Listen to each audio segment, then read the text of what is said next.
ভক্ত গিয়েছিল, গিয়ে বলছে ওই গ্রামের সবাই সত্য কথা বলে, গ্রামটার নাম সত্যবাদী গ্রাম, মানে পুত্রের বিষয়টা একজনের বাড়িতে গিয়েছে, গিয়ে বলছে আপনার এই গ্রামের সবাই সত্য কথা বলে? বলে হ্যাঁ, আমরা মিথ্যা কখনো বলি। তা বলে আপনার তাহলে বয়স কত মা? আপনার দেখে মনে হচ্ছে 80 বছর বয়স হবে। বলে কেন? আমার এই 2.5 বছর বয়স। না, 80 বছর বয়স।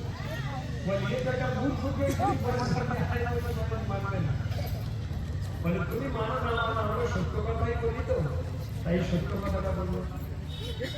তো আরেকজন বাড়িতে ভিক্ষা করে ঢুকেছে, ঢুকে গিয়ে বলছে ভিক্ষা আনতে হি, আমার খুব খিদে পেয়েছে, আপনি কি আমাকে দুটো খেতে দিতে পারবেন? বলে হ্যাঁ। বলে কিন্তু তোমার থেকে ভিক্ষা নেবো তখন, তোমার থেকে ক্ষুধার অন্ন নেবো তখন, তোমার ব্যাংকে কত টাকা আছে বলতে হবে।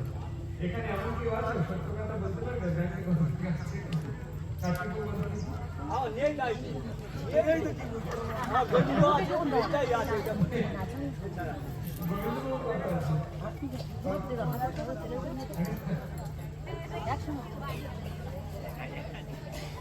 তোমার নতুন বিয়ে তোমার কথা আছে।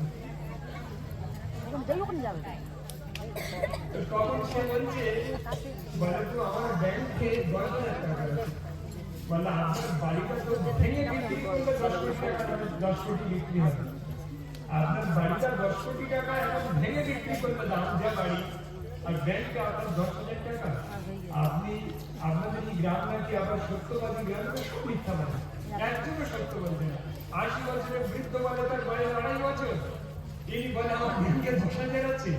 আর ঠিক আছে তোমার বাড়ি খাওয়া, তোমার জলস্পর্শ সব মিথ্যা বলে। তাহলে কি করবে তাহলে?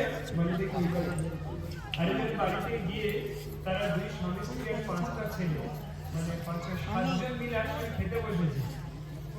তা বলছে মা আমি খুব ক্ষুধার্ত, আমার দুটো অন্ন দিয়ে যাবে? বলে হ্যাঁ বুঝে যাবো পাশে, মানে আমার ভিক্ষাও দিতে হবে। বলে দেবো।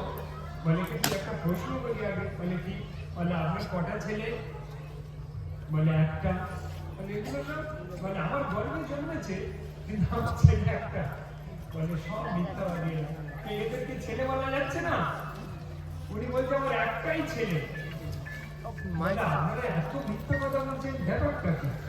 বলে তো মিথ্যা বলছে, বলে এরা তো আপনার ছেলে নয়। বলে না, আমার গর্বে জন্মেছে কিন্তু আমার একজনই পুত্র আছে, এরা সব মূর্খের নেই, কারণ এরা আর আমার মূত্র পেটেই ছিল তো, এরা খায় ধরে আর কিভাবে বদমাইশি করতে হয় সেই সব করে, পিতা মাতার না আজ্ঞা পালন করে না কথা শুনে।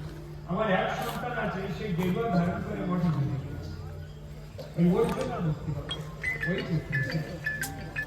যেমন প্রহ্লাদ মহারাজ যখন মুক্তি হয়, প্রহ্লাদ মহারাজ যখন ধর্মধামে চলে যাচ্ছে, তখন কৃষ্ণকে বলছেন যে ভগবান